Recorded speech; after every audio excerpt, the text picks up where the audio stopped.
Salut tout le monde, c'est Paul et aujourd'hui on se retrouve pour une nouvelle vidéo. Et donc dans cette vidéo, c'est assez marrant parce que voilà, on a un assez court laps de temps. J'ai fait un deuxième sub 10, inédit pour moi parce que j'ai fait mon tout premier sub 10 au Square One, donc c'est mon nouveau record.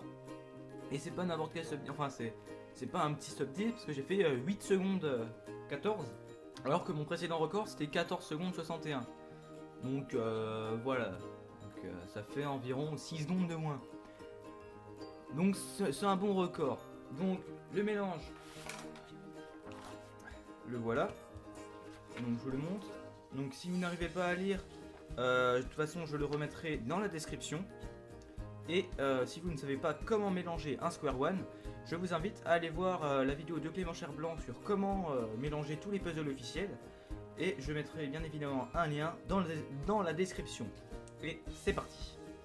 Donc, après avoir mélangé le puzzle, ça donnait ça. Donc, ce cas-là, c'est un back to cube assez simple.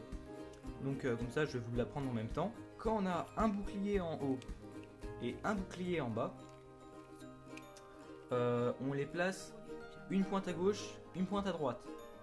Et ça peut être tout aussi bien l'inverse, c'est-à-dire la pointe là peut être à droite et la pointe là peut être à gauche. Donc ça c'est un back to cube en 4 coups. Et donc je ferai, c'est sûr, je ferai d'autres vidéos sur le Square One pour vous expliquer un petit peu toutes les subtilités de ce puzzle et comment progresser.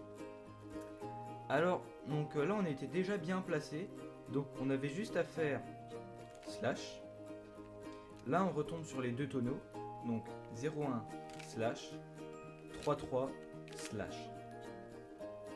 Et là, les coins et les arêtes étaient déjà orientés, mais le problème, c'est que moi, ma face jaune est en haut. Donc en fait, il fallait inverser le blanc avec le jaune. Donc pour ça, j'ai fait 1-0 slash 6-6 slash. Et là après, j'ai vu ça. J'ai vu que les coins, fallait les permuter. C'était une PLN, il y avait le milieu qui était retourné, et en bas c'était tous les deux une N. Enfin une N, il y avait deux points inversés, deux points inversés. Et en plus, là, ça faisait que des blocs de 2. Blocs de 2, en haut comme en bas. Et en haut on avait une N, et en bas on avait aussi une N. Ah là j'ai été prudent parce que je voulais pas arrêter le chrono alors que j'étais pas sûr de bien avoir fait ma formule.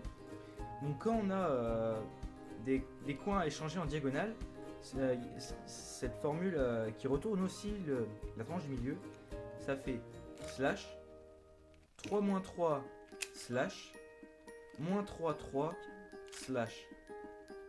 Ah puis là, donc la permutation des arêtes avait déjà été faite, et donc j'avais juste à faire -3 et mon cube était résolu.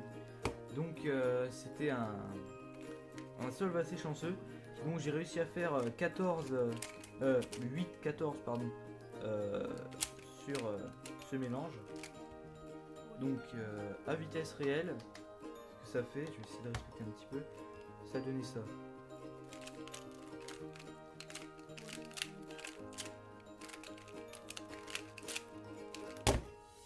Voilà.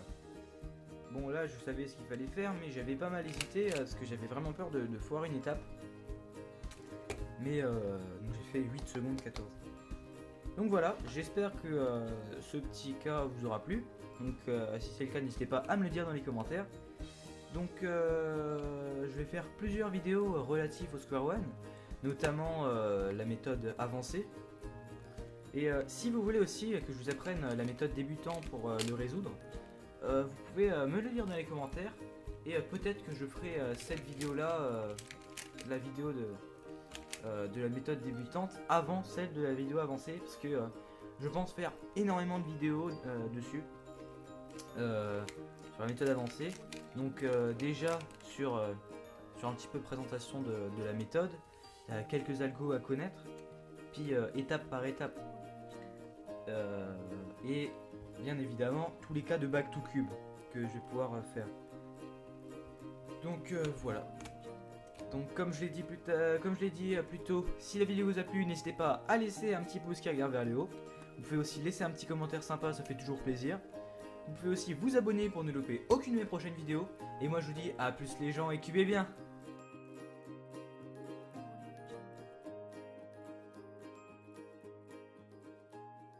Si vous êtes fidèle à mes vidéos et que vous n'avez pas skippé, je vais vous apprendre un petit cas de Back to Cube très simple, mais qui paraît franchement compliqué.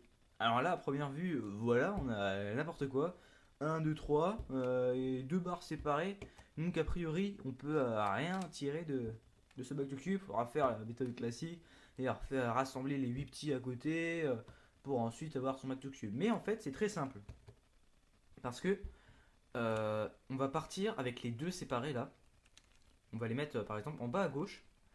Et là, on va rechercher deux autres séparés, mais qu'on peut prendre que tous les deux en un seul slash. Et sans autres petits. Enfin, je m'explique. On va rechercher ça. Deux petits. Et ces deux petits là, on va les amener sur la face du bas de la manière à reconstruire un carré en bas. Donc là, on a juste à les placer ici et à faire un slash. Et comme ça, on a notre carré. Et là, on a un back to cube très simple. Et quand on a un carré et un bouclier, on met le bouclier avec la pointe vers la droite. Et on fait slash, moins 1, 0, slash, moins 3, 0, slash. C'est juste ça. Donc quand vous avez ça, hop. Voilà. Et ce back to cube peut se passer très facilement en sub 2, voire sub 1 si vous le maîtrisez très bien. Voilà. Allez, salut tout le monde!